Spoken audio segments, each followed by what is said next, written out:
Welcome to the video where we tackle a common problem that many data analysts face.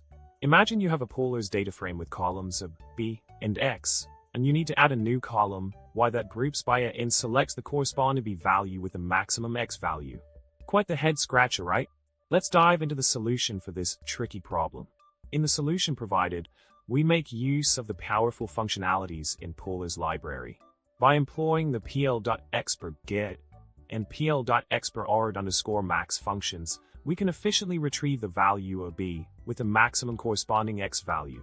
This is then combined with the window function pl.expert_over to carry out this operation within each group defined by a.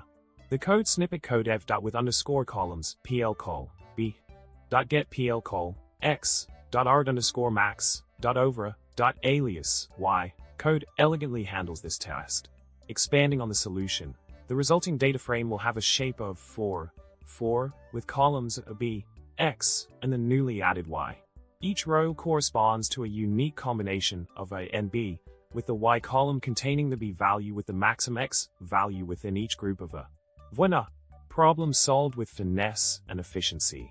To wrap things up, we successfully addressed the challenge of deriving the maximum B value based on the corresponding X value within each group. With the clever use of Polars functions, we've streamlined this process and obtained the desired result effortlessly. If you enjoyed this video, make sure to subscribe, hit the like button, and drop a comment below. Remember, data analysis can be complex, but with the right tools and know-how, you can conquer any challenge with ease. Happy analyzing!